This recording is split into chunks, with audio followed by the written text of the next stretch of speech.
Hello, dear listener. It's so good to have you here with me. Today, I want to explore something that I know many of you have felt, or maybe even wrestled with silently.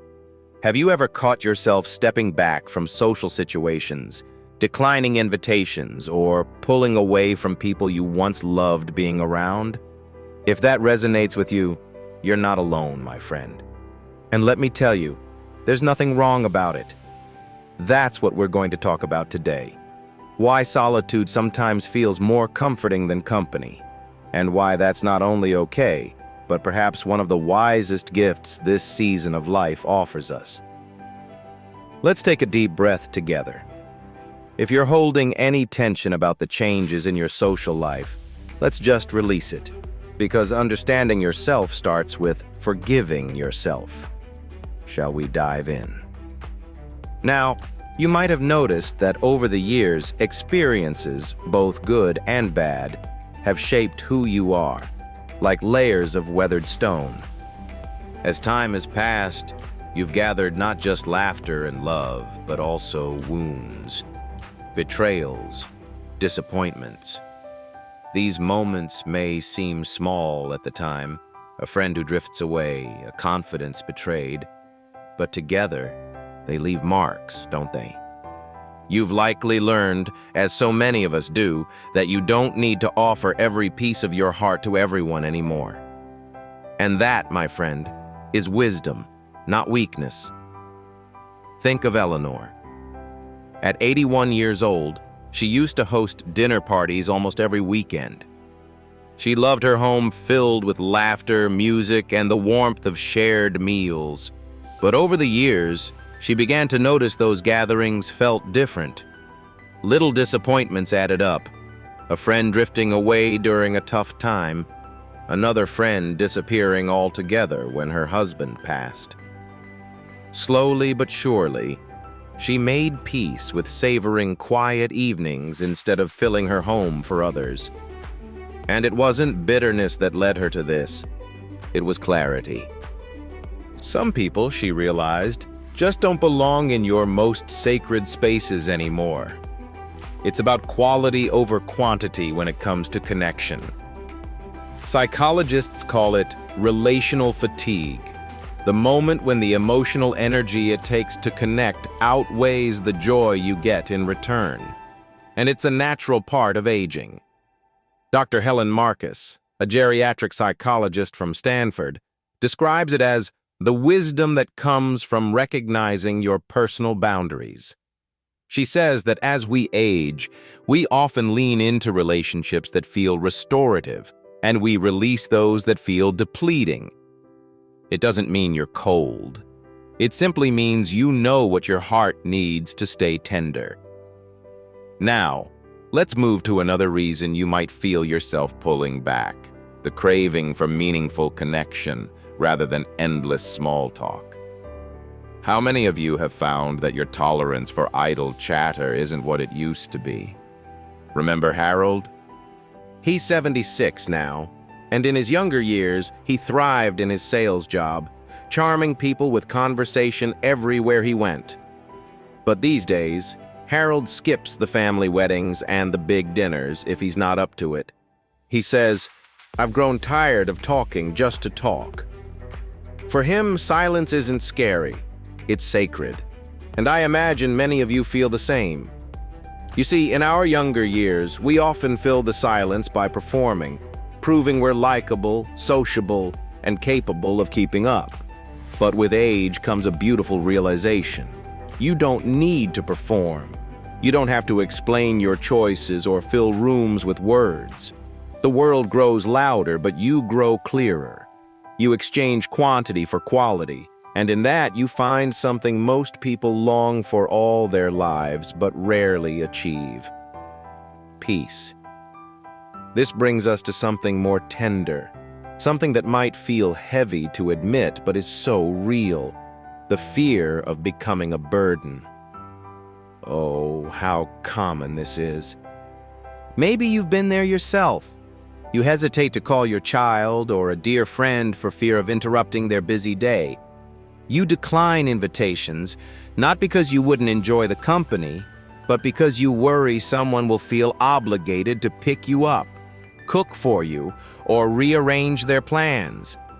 You're thinking, I don't want to slow anyone down.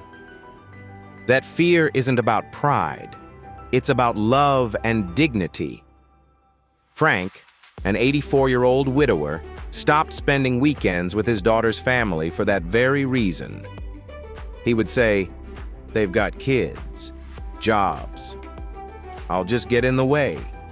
They never made him feel unwelcome, but the fear of being a disruption outweighed his desires for connection. But I want to tell you something today. The people who truly love you don't care how much care you need. Caring for you is never a burden. It's an act of love. Don't let fear steal those tender moments. As the AARP reminds us in their studies on aging and relationships, emotional connections are life-giving, not just to the receiver, but to the giver as well. When you allow someone to support you, you give them the enormous privilege of showing their love in action. Now let's talk about something gentler but just as bittersweet: the quiet ending of friendships. These endings often don't come with dramatic confrontations or goodbyes. They come in subtler ways.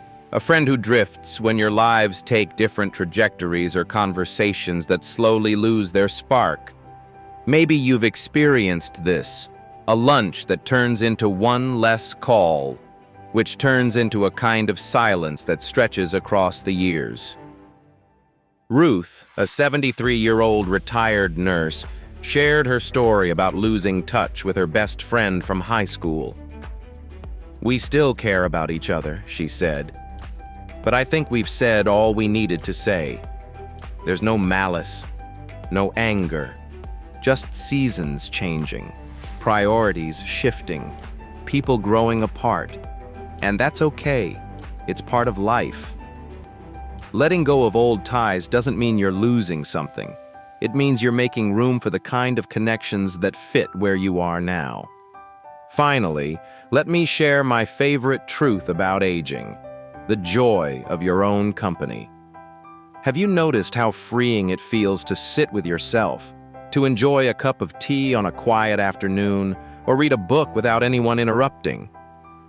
Gerald, an 82-year-old who once threw the liveliest parties, now spends his days watching birds from his porch.